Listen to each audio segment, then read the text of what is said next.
أكبر الله أكبر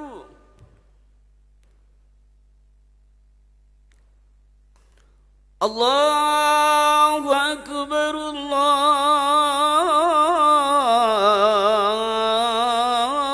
الله أكبر أشهد أن لا إله إلا الله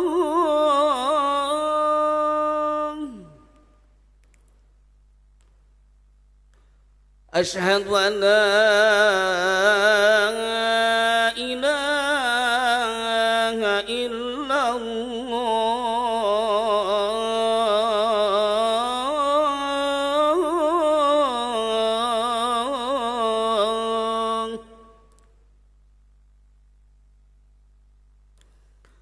أشهد أن محمد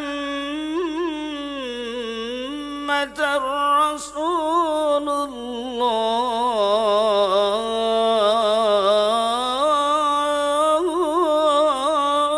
الله أشهد أن محمد رسول الله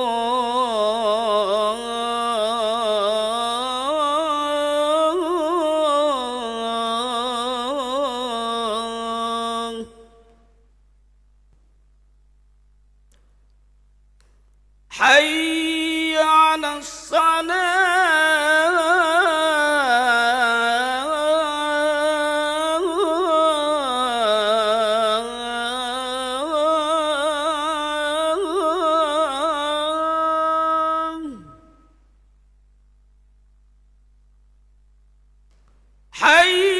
حي على الصلاة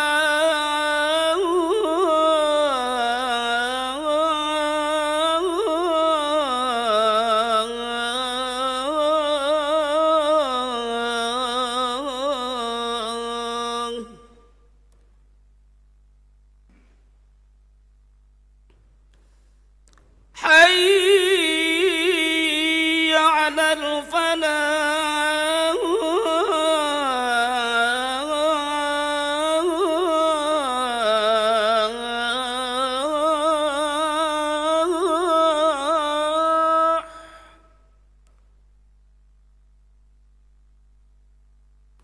حي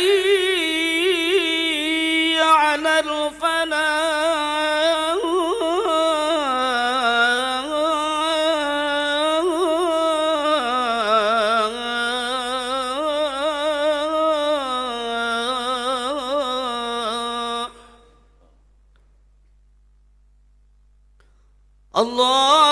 الله أكبر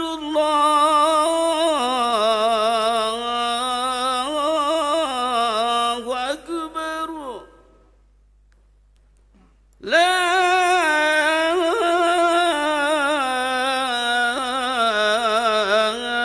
إله إلا الله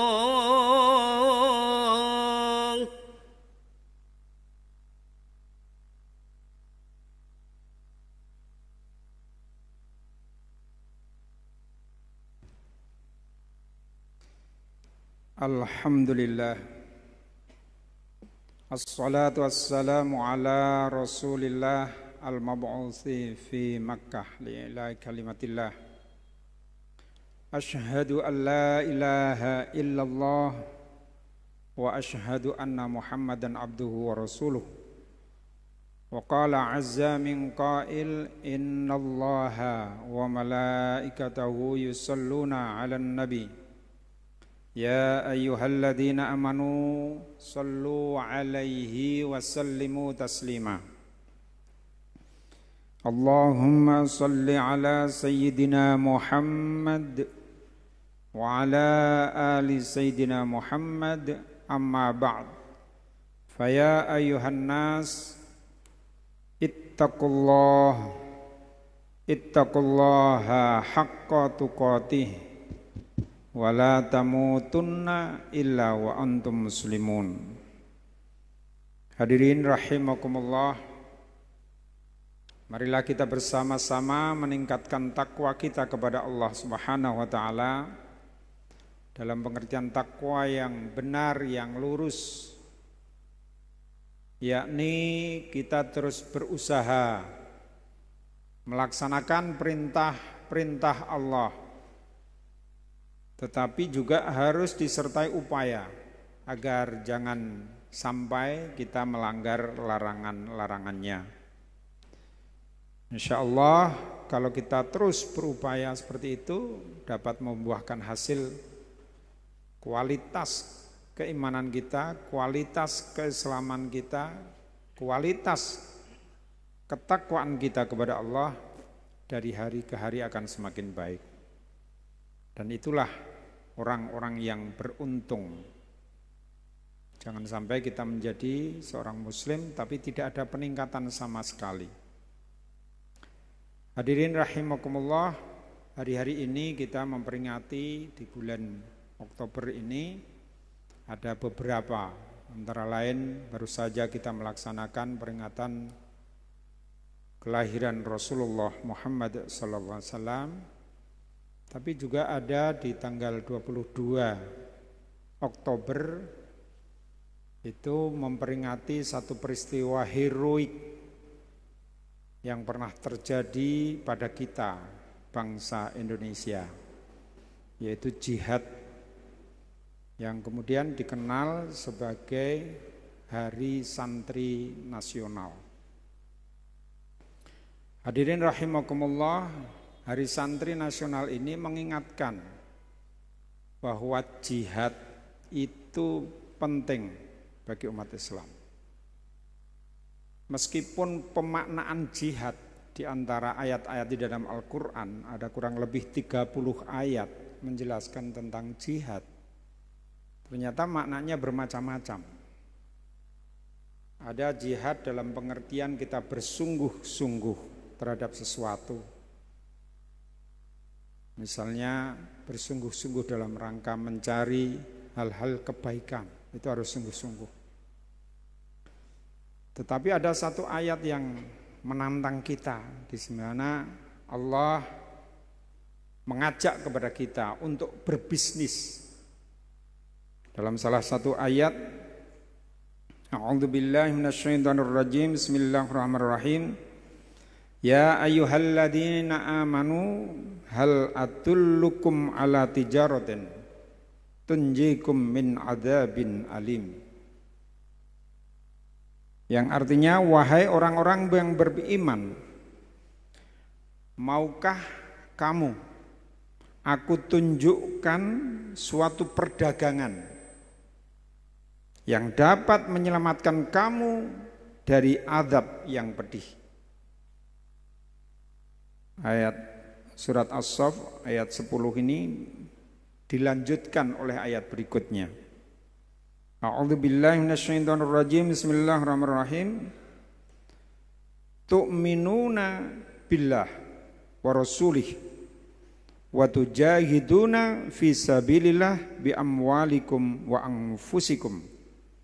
Dzalikum khairul lakum in kuntum ta'lamun.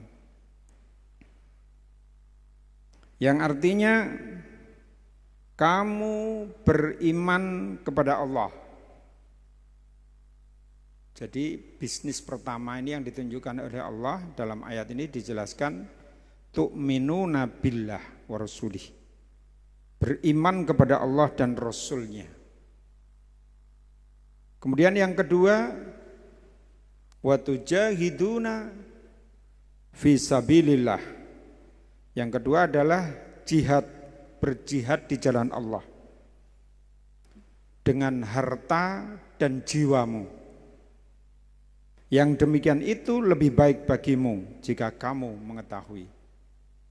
Hadirin rahimakumullah, jadi salah satu bisnis kita, tentu ini bisnis dalam perdagangan dalam tanda kutip antara kita dengan Allah sebagai bukti ketakwaan, itu adalah yang pertama kita iman kepada Allah, yang kedua kita ditantang untuk berjihad. Lah jihad ini memang ada yang tadi saya utarakan, yang maknanya adalah bersungguh-sungguh terhadap sesuatu, tentu dalam rangka kebaikan. Kita mencari ilmu bersungguh-sungguh termasuk jihad. Kita mencari rezeki yang halal dengan sungguh-sungguh termasuk jihad. Dan berbagai hal yang sangat luas sekali. Karena jihad di sini memang maknanya sangat luas. Beda dengan istilah yang lain, perang. Biasanya Al-Quran menggunakan kata qatala. Nah ayat ini jihad memang ada beberapa di antara ayat yang kemudian dimaknai, termasuk ayat ini adalah para mufasir juga memaknai di antara lain ketika diperintah untuk watujahiduna fi sabilillah bi amwalihim wa anfusihim. Jadi dengan harta dan nyawa.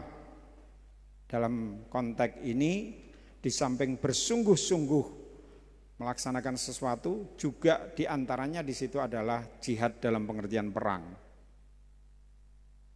Apakah kita sebagai Muslim punya pengalaman terhadap masalah ini di Indonesia? Hadirin rahimakumullah, ternyata kita memiliki sejarah, pengalaman sejarah yang panjang dalam konteks untuk jihad ini. Jihad dalam pengertiannya yang perang. Itu kita memiliki pengalaman yang sangat panjang.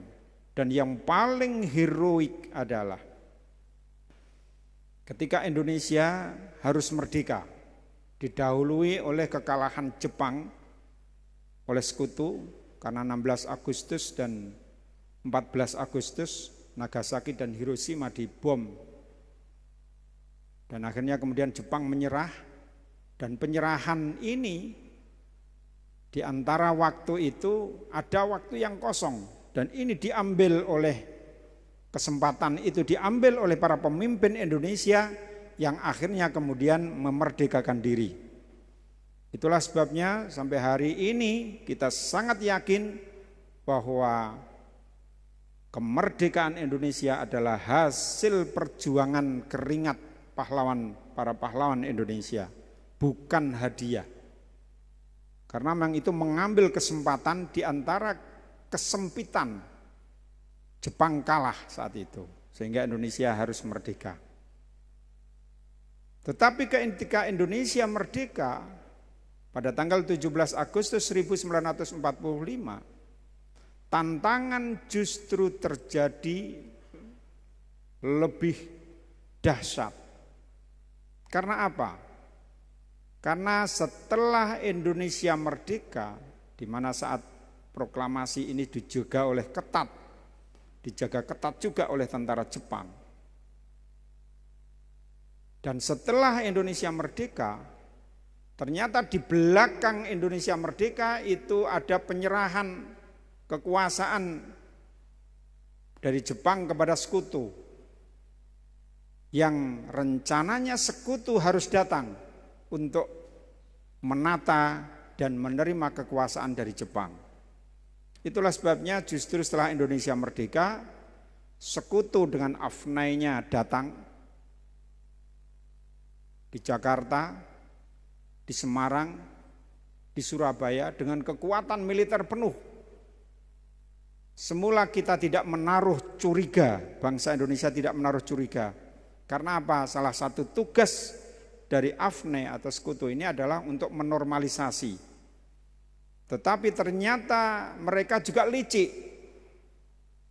Di belakang AFNAI, di belakang sekutu ternyata ada NIKA, yaitu tentara Belanda yang ingin menjajah kembali.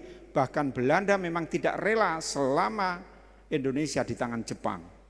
Mereka tetap memata-matai untuk bisa segera menguasai Indonesia. Maka begitu Jepang kalah dengan sekutu, mereka langsung ingin masuk kembali. Di samping masih banyak interneran yang masih ada di Indonesia. Dan yang ketiga adalah kekuatan Jepang sendiri.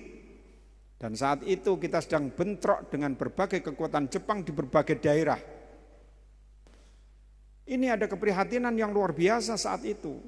Kalau kekuatan sekutu yang mereka ini dilengkapi dengan berbagai senjata, kemudian Belanda juga masih memiliki kekuatan senjata yang luar biasa di Indonesia. Jepang juga demikian, meskipun ada konflik di antara mereka, tetapi dalam menghadapi Indonesia mereka satu. Ini ada keprihatinan para pemimpin Indonesia, sehingga ada salah satu usul bahwa ini harus ada kekuatan massal yang harus dimobilisasi oleh pemerintah Indonesia, pemerintah baru yang baru saja lahir. Itulah sebabnya kemudian ada muncul ide untuk kemudian minta fatwa kepada para ulama. Itulah sebabnya pada tanggal 21 sampai tanggal 22 para ulama ini bermusyawarah membahas tentang persoalan fikih jihad. Dan keputusannya adalah diumumkan pada tanggal 22 Oktober 1945. Isi dari yang kemudian kita kenal sebagai resolusi jihad itu adalah, yang pertama, setiap muslim, tua, muda, dan miskin sekalipun, di sini disebut seperti itu, wajib memerangi orang kafir yang merintangi kemerdekaan Indonesia. Ini yang pertama, seruan yang pertama. Jadi semua kekuatan, tua muda, bahkan mereka orang miskin pun bisa ikut berjuang untuk mempertahankan kemerdekaan Indonesia. Yang kedua, pejuang yang mati dalam perang kemerdekaan layak disebut sebagai seorang syuhada, yaitu orang yang mati syahid. Dan memang ini nyatanya sangat benar, karena resolusi jihad inilah yang kemudian memompa berbagai pertempuran. Walaupun di tingkat pimpinan memang adalah PTKR, karena mereka yang pengalaman tempur yang baru saja dibentuk. Tetapi pasukan terbesarnya adalah laskar-laskar rakyat yang bersatu padu. Sehingga mereka ini memang banyak yang menjadi korban. Dan mereka semua semoga akan menjadi syuhada yang berjihad di jalan Allah. Dan yang ketiga, warga Indonesia, ini ancaman, yang memihak penjajah dianggap sebagai pemecah belah persatuan, maka harus dihukum mati. Inilah 3 isi dari resolusi jihad yang akhirnya kemudian mengorbankan pertempuran di hampir seluruh wilayah di Indonesia. Di Surabaya puncaknya adalah 10 November yang kemudian dijadikan sebagai Hari Pahlawan. Di Jawa Tengah sejak dari insiden di 5 hari di Semarang, itu di belakang para TKR adalah para pejuang-pejuang masyarakat. Ada dari Hizbullah, ada dari Sabilillah, ada Barisan Muslimin dan sebagainya. Kemudian juga di pertempuran Ambarawa, 2000-an korban, itu yang banyak juga adalah para santri dan masyarakat, para kiai, dan itu semua diniati ikhlas dalam rangka untuk jihad fisabilillah. Karena seruan resolusi jihad. Seruan resolusi jihad inilah yang kemudian oleh pemerintah sekarang diberi atau ditandai sebagai Hari Santri Nasional. Jadi di situ memang ada peristiwa heroik, yaitu memobilisasi kekuatan untuk supaya mereka berjuang mempertahankan kemerdekaan Indonesia. Dan di antara mereka banyak yang gugur. Itulah sebabnya kita doakan semoga mereka semua mendapat tempat di sisi Allah Subhanahu wa taala. Demikian sedikit khutbah ini, semoga bermanfaat untuk kita. Jadi sebagai kesimpulan bahwa yang namanya jihad itu tidak akan pernah hilang dari akidah kaum muslimin. Tetapi tentu di mana kita harus berjihad dalam pengertian perang, bukan melawan bangsanya sendiri. Tetapi kalau ada musuh yang jelas, musuh nyata di depan, maka insya Allah para ulama, pemimpin juga akan mengerahkan kekuatan itu. Demikian, semoga bermanfaat. Barakallahu li wa lakum fil Qur'anil azim wa nafa'ani wa iyyakum bima fihi minal ayati wa dzikril hakim wa taqabbala minni wa minkum tilawatahu innahu huwal ghafurur rahim. Allahumma salli wa sallim wa zid wa an'im wa tafaddal wa barik بجلالك وكمالك على زين عبادك وأشرف عبادك سيدنا ومولانا محمد وعلى آله وصحبه وسلم ورضي الله تبارك وتعالى عن كل صحابة رسول الله أجمعين.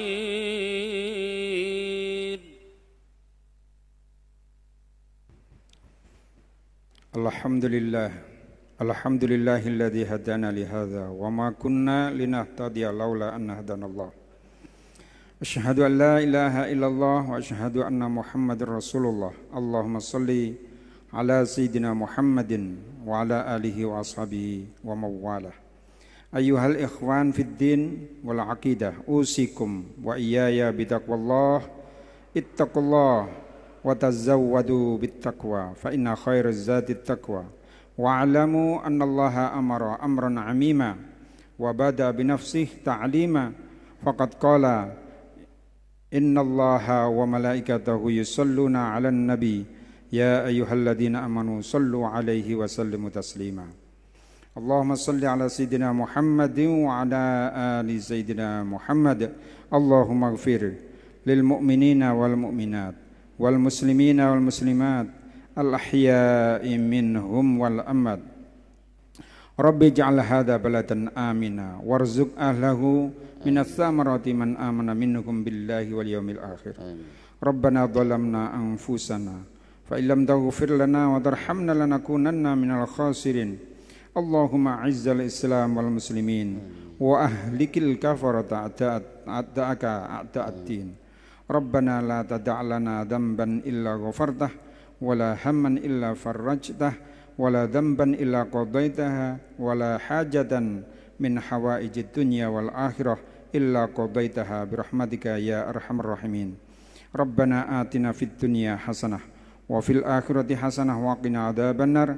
Wa sallallahu ala nabiyyina Muhammadin subhana rabbika rabbil izzati amma yasifun wa salamun alal mursalin walhamdulillahi rabbil alamin.